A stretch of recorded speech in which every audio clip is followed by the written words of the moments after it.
Underwater, the flooding crisis in Europe goes from bad to worse. About 100 dead, landmarks submerged, and the largest evacuation since World War II. By the numbers, CEOs of America's biggest companies make personal pledges about their firm's financial statements. Stocks soar on Wall Street. In depth, kidnappings. A baby girl found safe and sound. Frightened parents nationwide worried about their children. But is there really an epidemic of kidnappings or just greater awareness? And Lifeline, important information about identifying and treating a rapidly growing type of heart disease. From NBC News World Headquarters in New York, this is NBC Nightly News with Tom Brokaw. Substituting tonight, Brian Williams. Good evening. Nature is making its presence known and violently tonight as some of the jewels of Europe are battling high water and lots of it. It's been an onslaught from the skies over a huge area of Central Europe and Russia. Massive amounts of rain falling over just the past few days, and tonight, a frantic effort underway to save lives and property. Our report this evening from NBC's Ron Allen in Prague. Before dawn today, rescuers trying to reach those stranded in Prague, the biggest evacuation here since World War II. More than 200,000 people driven from their homes by the raging floodwaters. I could take only one bag, this one, she says. Police forced her to leave home quickly at 4:30 a.m. Prague's 1 million residents now facing what emergency officials call its worst moment. Today, on one city bridge, a man was winched to safety by an amateur mountaineer. Others picked off the tops of buildings by helicopters. Some tried to test Prague's rising floodwaters, salvaging their possessions. The Vltava River finally is expected to crest sometime this afternoon, some 24 feet above its normal height, after rising about 4 to 6 inches per hour. Right now, the amount of water racing through here is about 100 times more than normal. Much of the Czech capital has no power. Its cobblestone streets, usually packed with summer tourists, now deserted. It's very sad. I mean, it's terrible to see something like this happen. We had a flood 5 years ago in our town, and it killed a few people, and it's striking. Across Europe today, the death toll rising to at least 94, including 5 more in Germany. Parts of Dresden waist-deep in water. Rivers flowing through the main train station. The basement of a magnificently restored opera house underwater. In Austria, along the flooded Danube, soldiers began clearing up what's being called the worst natural disaster in living memory. In Prague Lake today, finally, the rain stopped. Breaks from the clouds giving way to blue skies, and the raging waters dropped slightly. Do you think the worst is over? I hope. I hope. But not before it struck at the Prague Zoo. A 35-year-old elephant, stranded in the water up to his ears, was euthanized when rescuers could not coax him to leave his flooded compound. Hundreds of other animals survived. Tonight, Prague's volunteers and emergency teams still fighting to save this city full of treasures, including the National Theater, before the floodwaters rush in. Ron Allen, NBC News, Prague. Most of the eastern part of this country is baking in an oppressive and dangerous heat wave tonight. Temperatures topped out at 95 here in New York with high humidity this afternoon. Boston hit a record 98 degrees, and unfortunately no real relief in the immediate future, according to weather forecasters. And in the eastern Missouri town of Festus tonight, more than 24 people were hospitalized with breathing problems after a leaking railroad car at a chemical plant sent a cloud of chlorine gas into the air. Investigators say they still don't know how the car sprung a leak.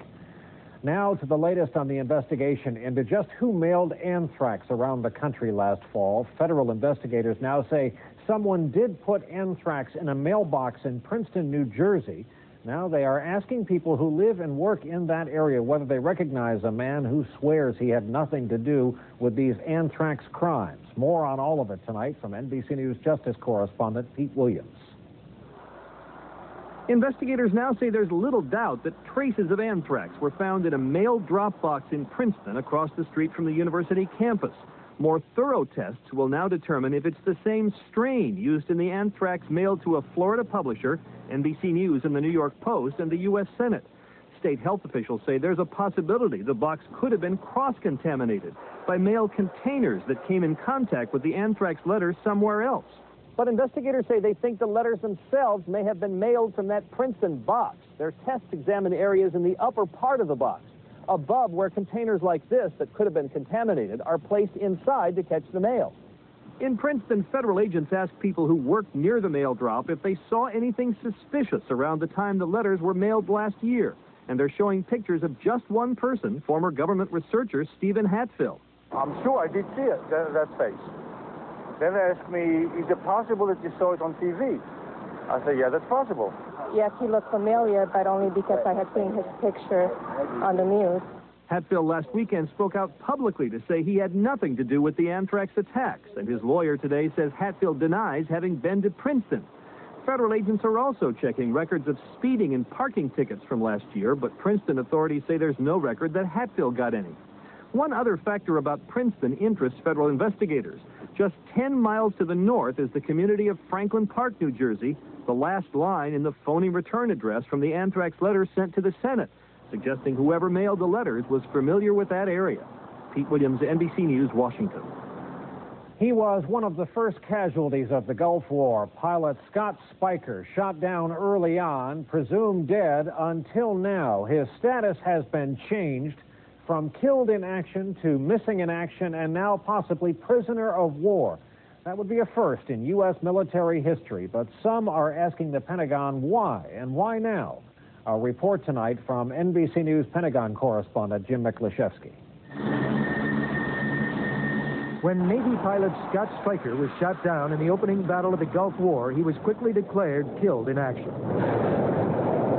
Today, 11 years later, the Navy is preparing to change Spiker's status to prisoner of war. Although he's not yet made the decision, sources tell NBC News Navy Secretary Gordon England finds the evidence and the logic compelling enough to declare Spiker a POW. Cindy Lacadera, an attorney for Spiker's family, claims given the evidence, Spiker deserves POW status.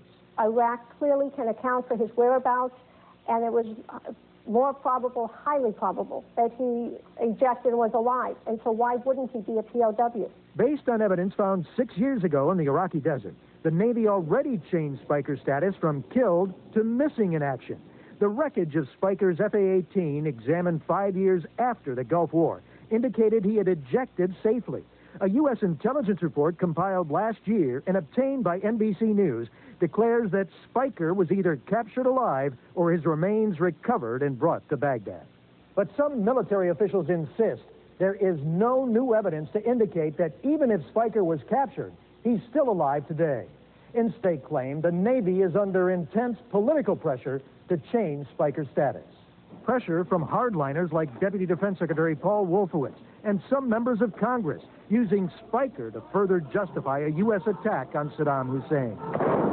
To the extent we think of this American serviceman as a prisoner of war, possibly being held against his will in Baghdad, that will make it easier for Mr. Bush to decide that Saddam Hussein is a monster who must go. Political or not, the decision on whether to declare Spiker a POW is expected within weeks. Jim Miklashevsky, NBC News, the Pentagon. News in this country on the corporate scandal front tonight. The deadline for CEOs to certify their company's financial statements are accurate has arrived. Their signed statements were due today. As companies rush to comply, the Treasury Secretary called maintaining good business practices the new patriotism. Here is NBC's Ann Thompson. The Securities and Exchange Commission today deluged with paperwork. By fax, courier, overnight express, and mail, the chief executives and chief financial officers of America's biggest companies under government orders to deliver pledges their books aren't cooked to the best of their knowledge. But the main point in here is right here. Among those filing today, Jeff Jarrett, CEO of Manpower Incorporated, a $12 billion staffing agency. Before signing his name to the bottom line, Jarrett required each of his top managers to certify the financial reports they gave him. I did that to emphasize the point that if there is anything, I want to know, because now is the time to know. That increased attention to detail applauded by shareholder advocates like Sarah Teslin, who believes the certifications will help calm investors worried they hold stock in the next Enron. I could not think of a better way to signal to investors that they will know how much fraud is in the pipeline. But it has tested nerves in the nation's executive suite. Corporate counsel Maureen Brundage says the question CEOs ask her, is it really true I can go to jail? Yes, you can go to jail if you knowingly or willfully file a false certification. Some companies today restated their earnings, including Household International, the nation's #2 consumer finance company, saying it earned $386 million less than previously reported. Other companies could not certify their statements, including WorldCom, its accounting scandal, the catalyst for the requirement, and Quest, its books also under investigation. As for those companies that did meet the deadline, experts say this is not the end, but the beginning of a new level of scrutiny. The SEC will sort through the information where they aren't satisfied with the response. The enforcement people will contact the companies. As an increasingly outraged public demands numbers it can understand and trust before investing in corporate America. Ann Thompson, NBC News, New York. By the way, you can access the list of certified financial statements posted by the SEC so far tonight by logging onto our website, msnbc.com. Stocks surged today as big investors poured money from bonds back into stocks. The Dow was up almost 261 points at the end of trading. The Nasdaq was up 65 points. One stock that did take a hit today was United Airlines. Its parent company, UAL, says it will have to file for bankruptcy this fall if it cannot drastically cut costs and if the government rejects its request for a $1.8 billion government loan. United is the #2 carrier now behind American Airlines, which yesterday announced 7,000 layoffs and other cutbacks. U.S. Airways, as you may know, filed for bankruptcy over the weekend. Up next, as we continue tonight, NBC News In Depth. 2 kidnapping cases with happy endings tonight. But now the question, are these cases getting too much attention?